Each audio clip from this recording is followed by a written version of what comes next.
Krishnendu presents.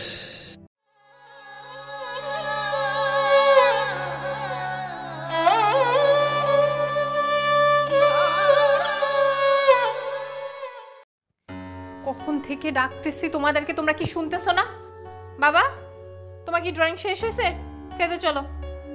আরে যে বাচ্চার বাপ, আপনি খাবেন না? পরে পরে কি ঘুমাবেন নাকি? চলেন। আচ্ছা শিউলি, আব্বার মারা যাওয়া আজকে 5 দিন হয়ে গেছে, তাই না? তো কি হয়েছে? মানুষ কি মরবে না? এটা তো স্বাভাবিক প্রসেস। মানুষ কি সারা জীবন বেঁচে থাকে নাকি? সব ঠিক আছে, কিন্তু হাজারো বাপ তো কেন জানি মনটারে মানাইতে পারতেছে না, কষ্ট লাগতেছে। এসব ঢং ছাড়ো তো। তোমার বাপ যেরকম কাজ করছে সেরকমই ফল পাইছে। কথায় আছে না, যেমন কুকুর তেমন তার মুকুর। তুমি যা শুরু করছো না। আমি কি শুরু করছি? শুরু তো তুমি করছো। তোমার বাপ মরে যাওয়ার আগে এই শুরুটা করে দিয়ে গেছে।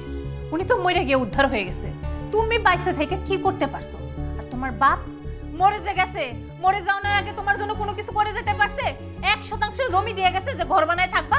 সারা জীবন কি মানুষের বাড়িতে থাকুন নাকি? হ্যাঁ, ভাড়া বাসায় থাকুন সারা জীবন? আর সেই বাপের জন্য তোমার দরদ উতলায় পড়তেছে। কত নেকা কান্না। বলি, এতই যদি বাবার প্রতি দরদ, তাহলে তার দাফন কাফন করতা, তার জানাজাটা করতা। এইসব না করে পালাই কেন গেলা? হ্যাঁ, ঠিক বলছো। বাপের সন্তান হিসেবে আমার ওইটাই করা দরকার ছিল, আর ওইটা করতে পারি নাই দেখাই বুকটার ভিতর পুরা সারখার হয়ে যেতেছে। এই তোমার এসব নেকা কান্না রাখো তো। আমার এসব নেকা কান্না এখন অসহ্য লাগতেছে, এসব আমার ভালো লাগতেছে না। আমি আছি আমার চিন্তায়, তুমিও তো তোমার বাপের মতনই হইবা। বাপ যেমন সবকিছু ফালাই থইয়া তুম করে একদম নিঃস্ব করে চলে গেছে, তুমিও তো আমাকে লেগে তাই করবা।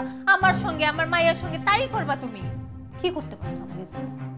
এখন অব্দি 1% জমি কিনতে পারছো? আজকে বিয়ে করছো, কত বছর হয়েছে? বাচ্চা আমার বড় হয়ে যেতে 2 দিন পরে বিয়া দিতে হইব। তখন কি কইবা? কিচ্ছু তো নাই বাড়িতে। বাপের থেকে একটু ভালো হওয়ার চেষ্টা করো। কখন আমার ঠিকই দাঁড়াই লাগেন আবার। আরে এই না খাইয়ে যাও কই? আরে খাইয়ে যাও। দেখ, বাপের মতোই শয়তান হইছে। আমার দিকে তাকাইছিস কেন? পর, বাপের মতোই তো হবি। এক রক্ত না। সব ঢং আর ভাল লাগে না আমার। এই চল খাবি। আয়, সব জ্বালা আমার।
আসসালামু আলাইকুম দবির ভাই, কেমন আছেন? ওয়ালাইকুম সালাম, আমি ভালো আছি। আপনি কেমন আছেন? আলহামদুলিল্লাহ, আমিও ভালো আছি। কিন্তু আপনি এটা কি কাজ করলেন ভাই? মৌলভী সাহেব, এই আপনি অন্য বিষয়ে কথা বলেন। এটা কি কোন? সারা গ্রাম রাষ্ট্র হয়ে গেছে আপনার কাছে, আর আপনি বলতেছেন এই বিষয়ে কথা না কইতে। সে আপনি যাই বলেন ভাই, আপনি কাজটা ঠিক করেন। আরে নিজের বাবার লাশ ফেলে সন্তান পালিয়ে যেতে পারে? সারা গ্রাম তো ছিছি করতেছে। আমি না আসলে কিছু ভাবতে পারতেছি না। আপনি আর কোনো কথা থাকলে কইতে পারেন। আপনি এটা অন্যায় করছেন ভাই, সামান্য সম্পত্তির জন্য আপনি এমন কাজ করতে পারলেন? ছি ছি ছি। অন্যায়? আমার বাপ অন্যায় করে না। এই যে সন্তান জন্ম দিয়া কর্ম করতে পারে না ঠিকঠাক মতো, এইটা মন। ভাই জীবনে কি সহায় সম্পত্তি সব? আপনার বাবা মা আপনাকে স্নেহ ভালোবাসা মমতা দিয়ে বড় করছে, এর কোনো মূল্য নাই। মৌলভী সাহেব, আপনি তো জানেন আমার বাপের কি সহায় সম্পত্তি কম ছিল? কম কিন্তু আসছিল না। সম্পত্তি থাকা এক জিনিস, যদি না থাকতো সেটা আরেক জিনিস। আর সম্পত্তি থাকার পরেও বঞ্চিত করা এটা বিরাট অন্যায়। তাই বলে একটা মানুষ মারা গেছে, তার শেষ যাত্রার গাড়িটা ধরার জন্য তার সন্তান থাকবে না? মানুষ এত পাষণ্ড হয় কিভাবে? আর এই সহায় সম্পত্তি কি মরার পর আপনার সাথে যাবে ভাই? মৃত্যু সবারই হইব, কিন্তু সন্তানের চিন্তা ভাবনা তো বাপ মারি করতে হবে। তাছাড়া আমার বাপ কি করছে? ওনার সব সম্পত্তি বিক্রি করে ছোট ছেলেরে বিদেশ পাঠিয়েছে। ঠকাইছে কারে? আমারে আর আমার বোনের।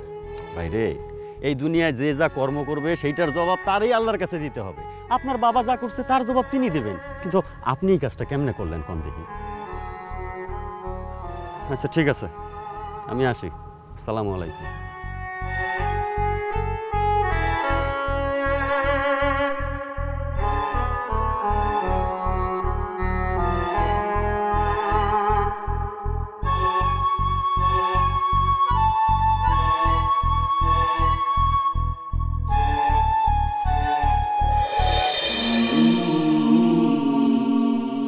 সারা জীবন দেখলাম লাশের পাশে ছেলে মেয়ে কিংবা নিকট আত্মীয় স্বজনরা কান্নাকাটি করতে, আর আজকে দেখতে হইল ছেলে মেয়ে তো দূরের কথা, একটা আত্মীয় স্বজন পর্যন্ত লাশের পাশে নেই। সবই ভাগ্য শফিক ভাই, সবই ভাগ্য। চাচাই তো মইরা যা বাইসা গেছে গা, আমগার কি করার?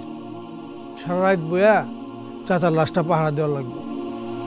আচ্ছা আবুল ভাই, মানুষের মধ্যে থেকে কি সব মায়া মামাতে উঠে গেল নাকি? মুসলমানের লাশ, একটা মানুষ যে কোরআন শরীফ পড়বো ওই মানুষটাও নাই। হিকমত চাচা বেঁচে থাকাকালীন কি দুর্নীতিবাজ ছিল নাকি, নাকি কারো সম্পদ আত্মসাৎকারী ছিল? তা তো জানি না ভাই। আত্মীয় স্বজন ছেলে মেয়ে যা ছিল তার মরার খবর পায়া সব পলাই গেছে। এখন আমাকে ভাই তার লাশটা পাহারা দিতে হইব, সারা রাত বয়ে। হ্যাঁ, কি আর করা, চেয়ারম্যান সব কইছে। কারো কারো জীবনের শেষ গাড়িটা বুঝি এমনই কষ্টকর হয়। একটি শোক সংবাদ, একটি শোক সংবাদ। গতকাল রাত্র 9:30 ঘটিকার সময় দবির উদ্দিনের পিতা হেকমত আলী ইন্তেকাল করিয়াছে। ইন্না লিল্লাহি ওয়া ইন্না ইলাইহি রাজিউন। মরহুমের নিকট আত্মীয় কাউকে না পাওয়ায় তার জানাজার নামাজ স্থানীয় আলিয়া মাদ্রাসার সহযোগিতায় আজ বাদ আসর আব্দুলপুর জামে মসজিদে অনুষ্ঠিত হবে ইনশাআল্লাহ। এটা কি কোনো কথা? হ্যাঁ, বাপ মরার সাথে সাথে দবিরউদ্দিন বউ বাচ্চা নিয়ে বাড়ি থেকে পালিয়েছে। আরে দেশ থেকে কি দয়া মায়া মমতা সব কিছু উঠে গেল নাকি? কেয়ামতের আলামত। বুঝছেন চেয়ারম্যান সাহেব, এগুলো সব হচ্ছে কেয়ামতের আলামত। আরে বাবা মারা গেছে, তার ছেলে মেয়েরা লাশ থুয়ে পালাই গেছে। এরকম ঘটনা আমি জীবনে প্রথম শুনলাম। আরে কোন জামানায় এসে পড়ছি? আমি যতটুকু জানি জমি জায়গা নিয়ে তাদের মেলা দিন ধরে ক্যাসাল চলতেছে। এই বসত ভিটা জমি জায়গা সব কিছু বিক্রি করে দিয়া হেকমত আলী তার ছোট ছেলে পনিরউদ্দিনকে বিদেশে পাঠিয়েছিল। আর সেই রাগে দবিরউদ্দিন বাপ মারা যাওয়ার সাথে সাথে বউ বাচ্চা নিয়ে বাড়ি থেকে পালিয়েছে। আহারে জমি জিরাত বড়ই স্বার্থপর জিনিস। এই জমি জিরাতের জন্য ছেলে মেয়ে তার বাপের লাশটা মতো দেখতে আসে নাই, পালিয়ে গেল চেয়ারম্যান সাহেব। একটা কথা সবারই জানা উচিত, হক নষ্টকারী কোনোদিনও বেহেশতে যাইতে পারবে না। মৌলভী সাহেব, আমরা এসব কথা না বলি। আসলে কে বেহেশতে যাবে আর না যাবে তা একমাত্র আল্লাহই বলতে পারে। আচ্ছা সিরাজুল, এই হেকমত আলীর একটা মেয়ে ছিল না? জি চেয়ারম্যান সাহেব, মেয়েটাও বটেই। বাপ রে বাপ, নিজের বাপটা মারা গেল, একবার আসলো না শেষটা দেখার জন্য। হায় রে সম্পত্তি, আজ কই গেল সম্পত্তি? মানুষ যদি বুঝতে পারতো মৃত্যুর পরে এই ধন দৌলত সম্পত্তি কিচ্ছুই কাজে লাগবে না।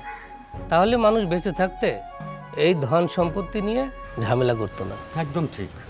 এই ধন সম্পত্তি নিয়ে কামড়াকামড়িতে হেকমত আলীর শেষ যাত্রায় তার সন্তান সন্তানাদি আত্মীয় স্বজন কেউ নাই। হায় রে স্বার্থপর দুনিয়া। আল্লাহ ভালো জানেন কার কপালে কি লিখে রাখছে। আল্লাহ হয়তো ওনার ভাগ্যে ছেলে মেয়ের সাথে শেষ দেখা আর মাটিটুকু লেখেন নাই, তাই তো মৃত্যুর সময় তার ছেলে মেয়েরা এলো না। বাদ দেন এসব কথা। আমরা মুসলিম হিসাবে তার দাফন কাফন করতে পারছি, এই জন্য আল্লাহর কাছে হাজার শুকরিয়া। যাক, আগামী বাদ জুমা আব্দুলপুর জামে মসজিদে হেকমত আলীর মিলাদ এবং কোরআনখানির আয়োজন করা হয়েছে। আলহামদুলিল্লাহ।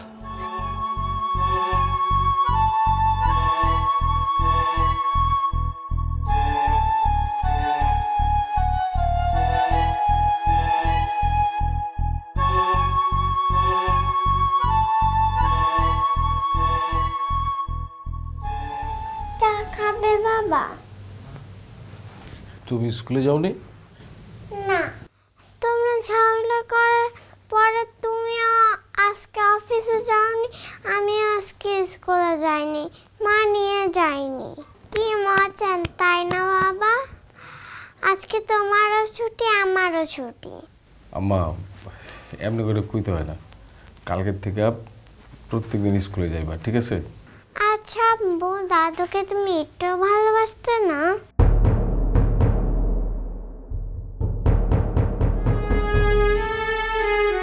আম্মা তুমি হঠাৎ করে আমার এই কথা জিজ্ঞাসা কেন? সবাই যে বলছে তুমি দাদুকে ভালোবাসোনি, তাই তার লাশ রেখে পালিয়েছ। তুমিও কি বড় হইয়া আমার লাশ রেখে পালাইবা আম্মা? তুমি তো দাদুকে ছেড়ে চলে গেছো, তাই না বাবা?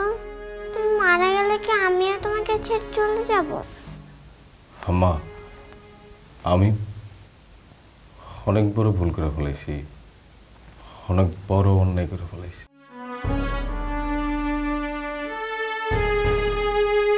বাবা, আমি তোমাকে অনেক ভালোবাসি। আমিও তোমাকে অনেক ভালোবাসি আম্মা। এই যে নাও তোমার চা। চাটা খাইয়া মাইয়ার জামাটা একটু আয়রন করে নিয়ে আসো। আর আম্মা যান ওঠেন, আপনার টিচার আসতেছে, আমি পড়তে বই দিব। খাও তাহলে। আসো আসো আসো।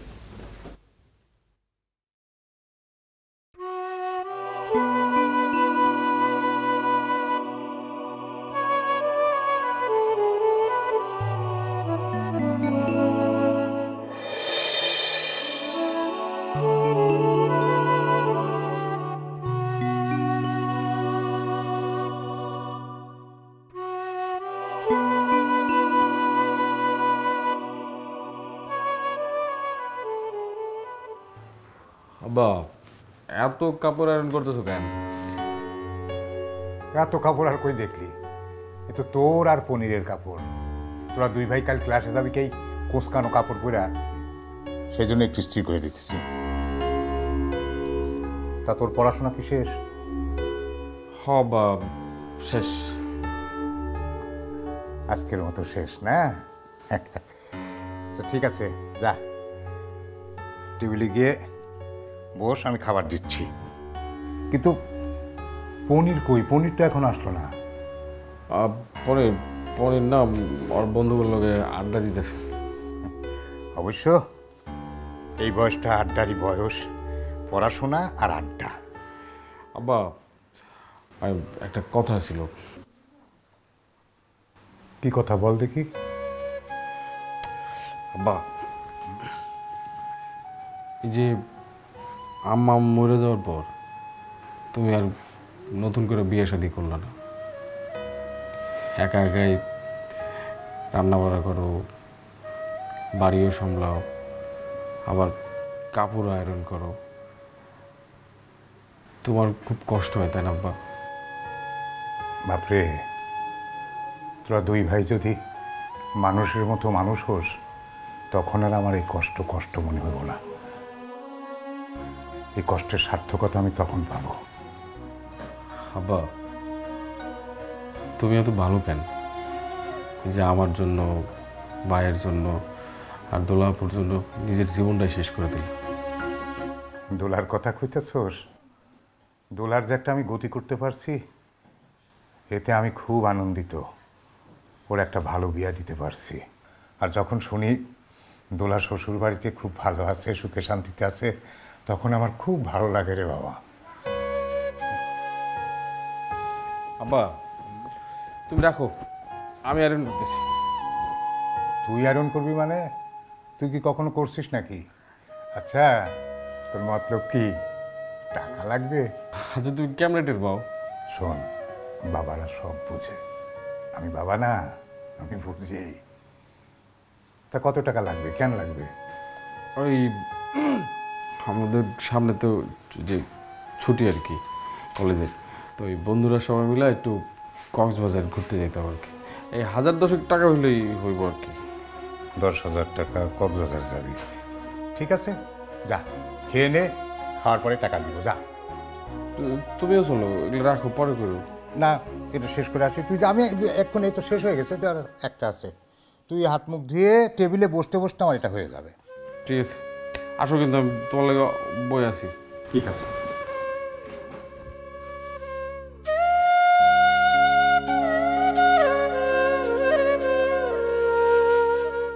এই শিউলি, শিউলি, এই শিউলি।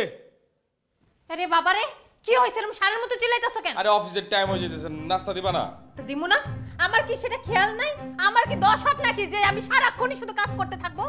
আচ্ছা ঠিক আছে, আমার ভুল হয়ে গেছে। এখন হচ্ছে 2000 টাকা দাও। 2000 টাকা দেবো মানে?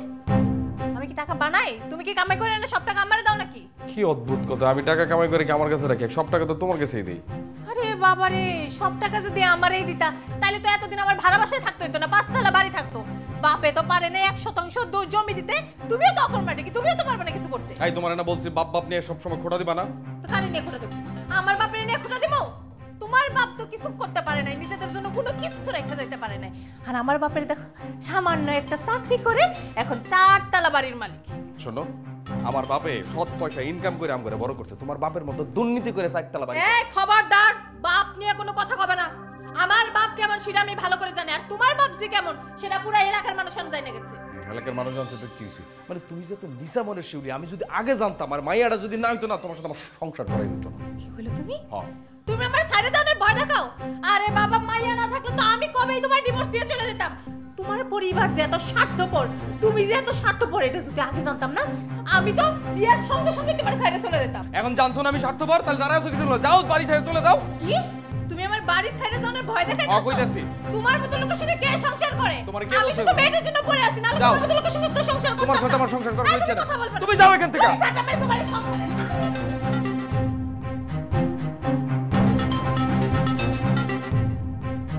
সংসার সংসার সংসার।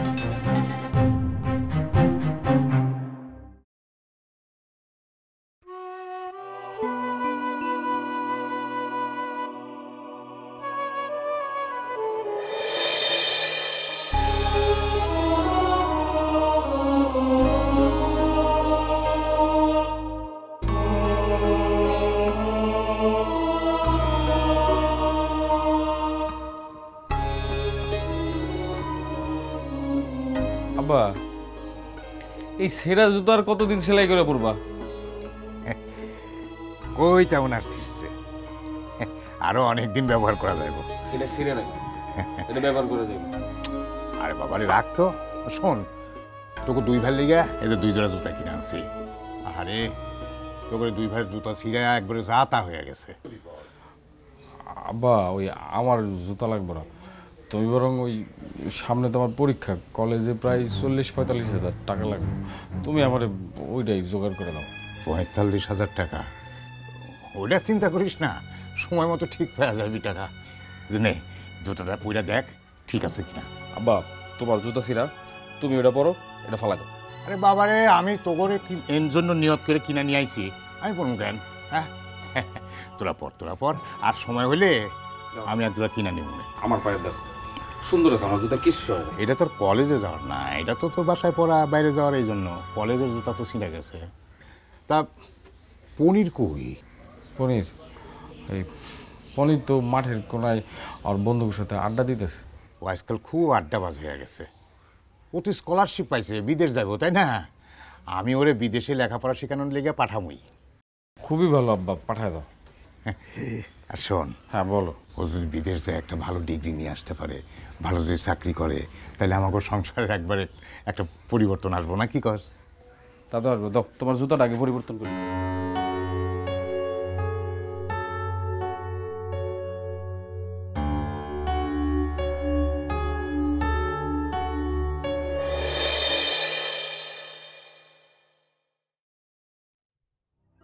বাবা ভয় পেয়েছ? না মমি ভয় পাই না। কই গো, এই নাও তোমার 2000 টাকা নাও। মা, তোর বাপের কত এরকম ঝিম্মাইরা বসে না থেকে অফিসে যাইতে, অফিসে দেরি হয়ে যেতেছে। আব্বু অফিসে যাও। হ্যাঁ মা যাবো, নাস্তা দিতে বলো তোমার আম্মারে। ঠিক আছে, ওরা বাপ মেয়ে বস, আমি নাস্তা নিয়ে আসতেছি।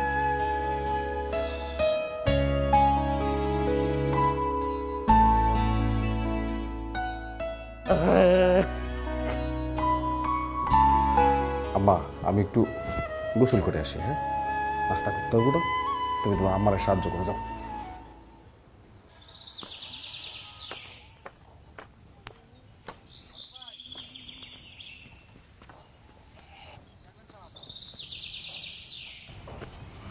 এই দবির মিয়া। আসসালামু আলাইকুম। ওয়ালাইকুম আসসালাম। কি খবর? আমি ভালো আছি, আপনি ভালো আছেন? হ্যাঁ আছি। তা কই গেছিলা? এই একটু বাজারে গেছিলাম, বাজার করতে। আচ্ছা, এই কাজটা তুমি করতে পারলাম মিয়া? মৃত বাপের লাশটা ফেলাইয়া বউ বাচ্চা নিয়া বাড়ি থেকে পলাইয়া গেলা। ছি ছি ছি ছি, একবারও ভাবলা না যে লাশটার কি গতি হইব? সারাটা রাত গ্রামের মানুষ লাশটারে পাহারা দিছে, এদিকে তোমার বড় বোনটাও আইলো না, আর তুমি তো মিয়া বাড়ির পাশে থেকে আইলা না। সি সি সি সি, আরে জমি জিরাত নাই বা দিল, কিন্তু বাপ তো তোমাদের মুখের দিকে চায়া লোকটা আর বিয়ে শাদী করে নাই। তোমাদের লেখাপড়া শিখায়া মানুষের মতো মানুষ করতে যায়, লোকটা কি না কষ্ট করছে। আমি আসলে থাক, এ বিষয়ে আর তোমাকে কিছু বলতে হবে না। হ্যাঁ, আবার ভাইবো না যে তোমরা আসো নাই বইলা তোমার বাপের লাশের সদ্গতি হয় নাই। শোনো মিয়া, এই গ্রামে এখনো কিন্তু মানুষ বাস করে। তোমার বাপের লাশ ইসলামিক রীতি অনুযায়ী দাফন কাফন করা হয়েছে। লজ্জা থাকা উচিত তোমাদের। তাছাড়া এমন একটা ঘটনা ঘটাইলা যে নিজেদের সাথে সাথে গ্রামের মান সম্মানটা ডুবাইলা। তো কেমন মানুষ তুমি? ছি!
সারা জীবন দিয়ে যায়, নেয় না কিছু।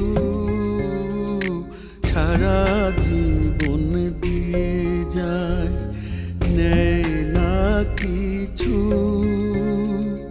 ছায়া হয়ে চিরদিন চলে যে পিছু। চেনে কে, বোঝে কে, কে করে সেবা। থাকতে কাছে পায় না কদর কোনো বাবা। সারা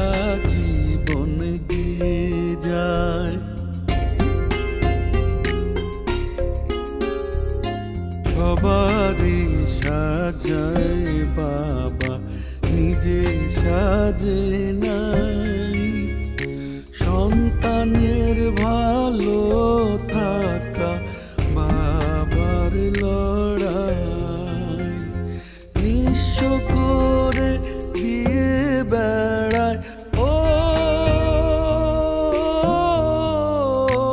ও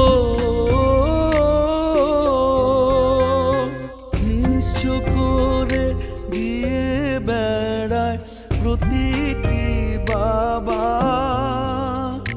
থাকতে কাছে পায় না কদর কোনো বাবা কোনো বাবা সারা জীবন দিয়ে যায়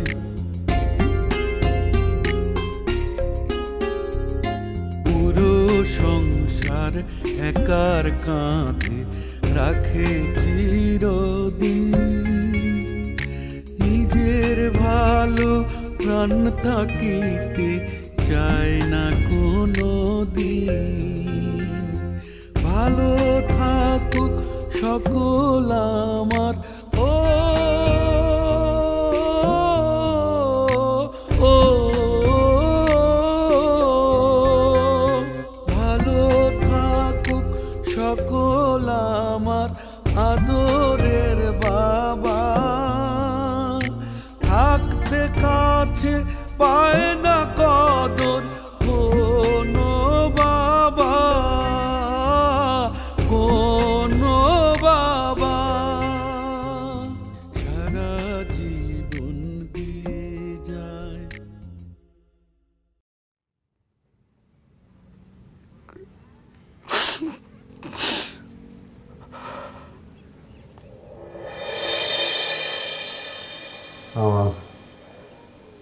আমার কেউ নাই আমার কেউ নাই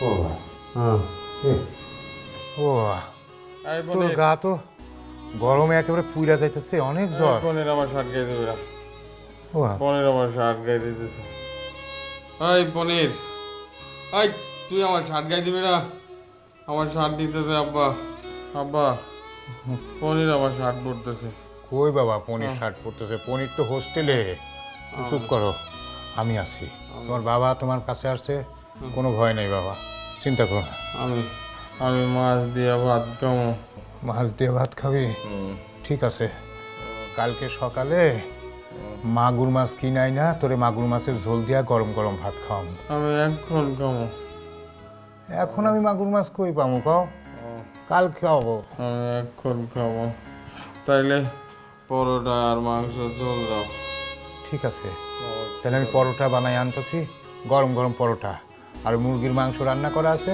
ওইটা গরম করে দিতেছি আমার খিদা লাগছে দেও দিতেছি বাপ একটু একটু ধৈর্য ধর বাপ জ্বরটা কমুক খুব ঠান্ডা লাগতেছে দাঁড়া দাঁড়া আমার ঠান্ডা লাগতেছে বাপ খুব ঠান্ডা লাগতেছে হায় হায় ঠান্ডা লাগতেছে শোন দাঁড়া দাঁড়া আমি কখন নিয়ে আসতেছি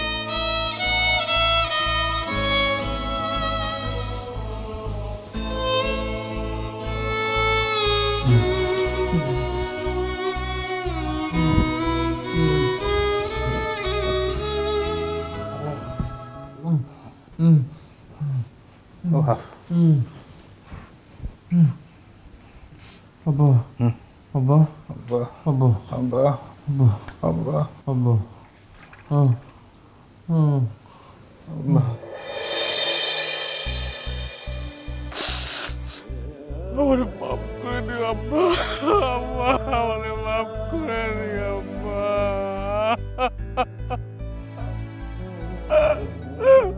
আমারে মাফ করে আমি তোমার অযোগ্য সন্তান আব্বা আমারে মাফ করে দিও আব্বা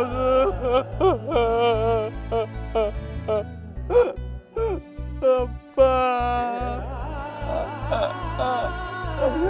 আব্বা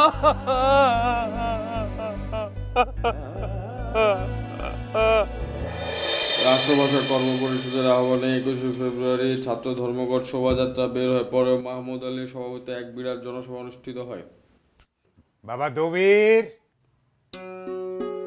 হ্যাঁ আব্বা আইতাছি। তুমি এত রাত কই আছিলে আব্বা? কই আসছিলাম?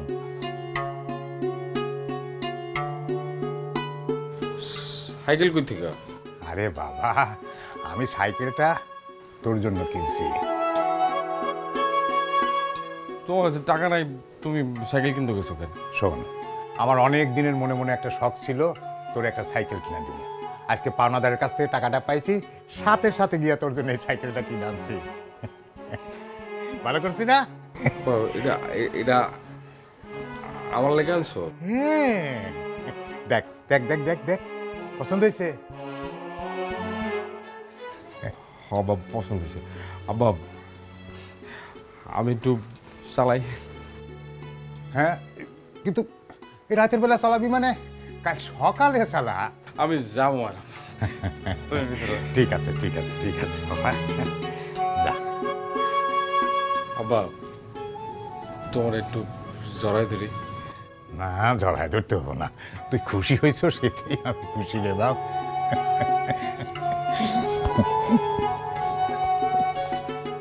আমি তাহলে যাই। হ্যাঁ ঠিক আছে।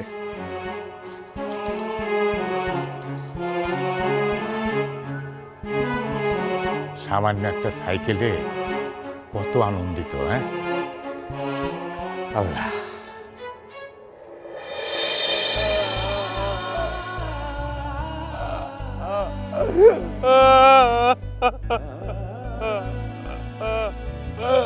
আব্বা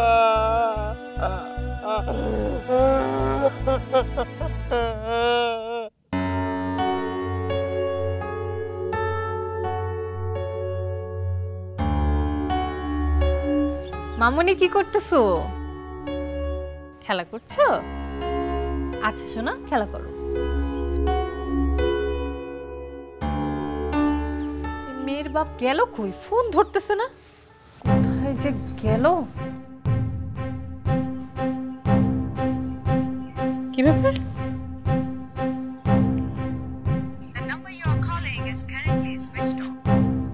শয়তান কোথাকার, ফোন বন্ধ করে রেখে দিচ্ছে। কি মনে করছো চালাকি আমি বুঝি না? আমার মা বাবা আসবে তাই ওকে বাজার করতে পাঠালাম, এই জন্য সে ফোন বন্ধ করে রেখে দিচ্ছে। আসো কাজকার বাসা, ওকে কিভাবে শায়েস্তা করতে এটা আমার ভালো করে জানা আছে। আমি তখন ঘরে যাব না, আমি এখানে দাঁড়ায় থাকবো। আয় তুই বাসা আয়।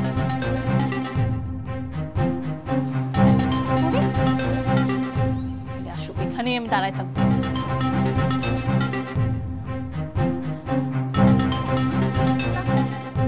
ভালো হবে না, এর মতো মানুষের সঙ্গে আমি কি করে সংসার করতেছি আমি বুঝতেছি না তো।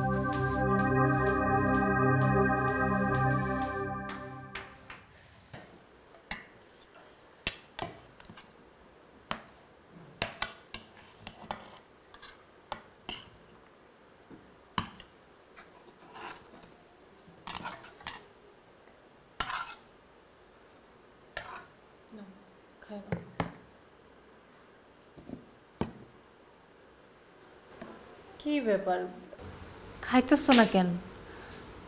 খাবার সামনে নিয়ে এরকম মন খারাপ করে বইয়ে থাকতে হয় না, খাও। শিউলি, আমরা কি আসলে কাজটা ঠিক করছি বাপের লগে? এই যে আমার আম্মা মারা গেছে প্রায় অনেক বছর হয়ে গেছে, আমাকে 3 ভাই বোনের মানুষ করার জন্য এই মানুষটা সারাটা জীবন কত কষ্ট কিনা করলো, নিজে একটা বিয়ে পর্যন্ত করলো।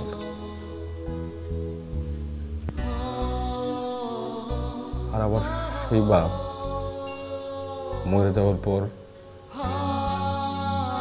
আমি লাশটা তো দেখতে যাই নাই, জানা যায় পর্যন্ত যাই নাই, উল্টা আমি পালাইছি। আমি কি আসলে মানুষ? শিউলি দেখো, নিজের এইভাবে অপরাধী মনে করো না। ভুল যেহেতু কইরা ফেলাইছো, এখন তো আব্বা বাইসা নাই যে তার কাছে যে তুমি মাফ চাইবা। তার থেকে বরং ভালো হয় তুমি নামাজ পড়ো, আল্লাহর কাছে তার জন্য দোয়া করো, আল্লাহ যেন তার কবরে কোনো আযাব না দেয়। তার কবর জিয়ারত করো, দেখবা তার আত্মার শান্তি হইব। সব ঠিক আছে, কিন্তু আমি নিজের তো কোনোভাবে ক্ষমা করতে পারতেছি না শিউলি। দেখো, তোমার মনে শান্তি আইব কি আইব না এইটা আমি জানি না, তবে আসলেই তো আমরা অনেক অন্যায় করছি। মানুষটার সঙ্গে না আমাদের এরকম করা ঠিক হয় নাই। এই দুনিয়া কয় দিলে এই অর্থ সম্পদ এগুলা দিয়ে আমরা কি করব কত? জীবনে তো ভালোবাসাটাই তো আসল। এখন বাপের কথা চিন্তা করে কি নিজে না খেয়ে মরে যাইবা? তোমার একটা মাইয়া আছে না, আমগো মাইয়াটার কথা একটু ভাবো, ওর জন্য তো আমগো বাঁচতে হইব।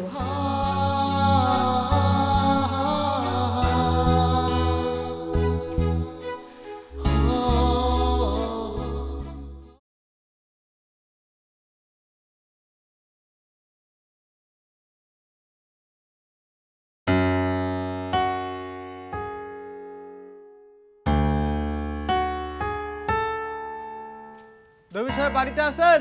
দবির সাহেব,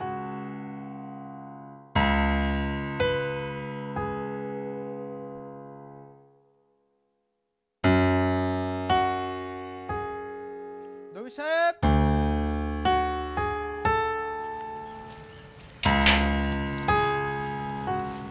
আসসালামু আলাইকুম। ওয়ালাইকুম আসসালাম। ওনার নামে একটা চিঠি আসছিল, উনি কই? জি, উনি তো বাসায় নামাজ পড়ছে, আপনি আমার কাছে দিতে পারেন, আমি তার স্ত্রী। রেজিস্ট্রারি চিঠিতে একটা সিগনেচার লাগবে। অসুবিধা নেই, আমি সিগনেচার করে দিচ্ছি।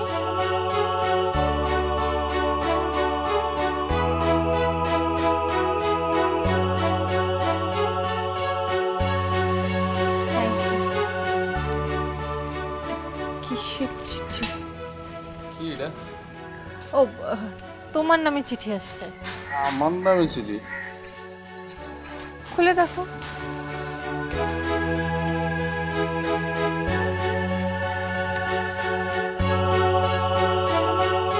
কি হয়েছে? কোনো সমস্যা?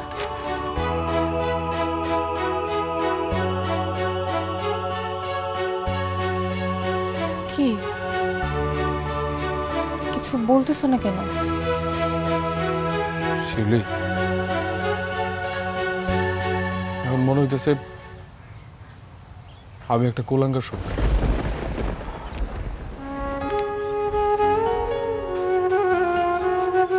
আমি যে পাপ করছি এ পাপের খবর নাই শিউলি। কি বলতেছো তুমি এসব? দাও তো দেখি।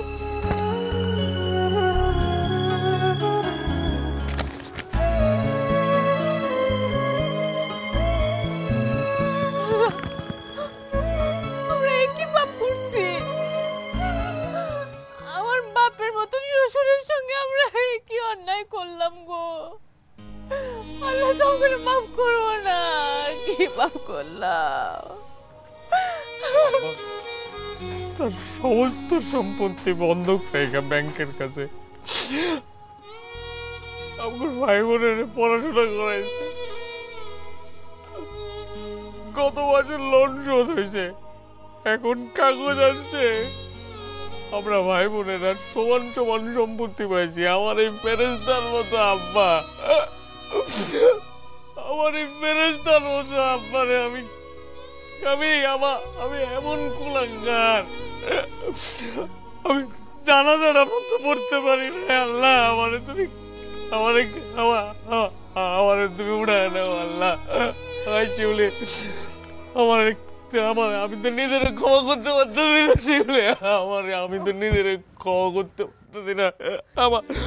আমার তো পয়সা থাকার কোনো অধিকার নাই শিউলি। আমি এটা কি করতে আমার বাপের সাথে শিউলি? আমরা সবাই ভুল করছি, পাপ করছি, এই শাস্তি হয়তো আল্লাহ করে দেব, কিন্তু এখন কাইন্দ আর কোনো লাভ হইব না। আব্বার জন্য এখন নামাজ পড়তে হইব, তার জন্য দোয়া করতে হইব, দান খয়রাত করতে হইব।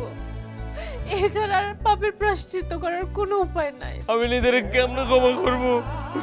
আমি কেমনে ক্ষমা করবো? আমার সন্তানটা যখন বড় হইব আমারে তো ভুল বুঝবো শিউলি। আমার সন্তানটা যখন শুনবো আমারে তো মাফ করবো না শিউলি, আমারে তো মাফ করবো না। আল্লাহ তুমি আমারে ক্ষমা করে দাও, আল্লাহ তুমি আমারে ক্ষমা করে দাও। আব্বা, আব্বা তুমি আমারে মাফ করে দিও আব্বা।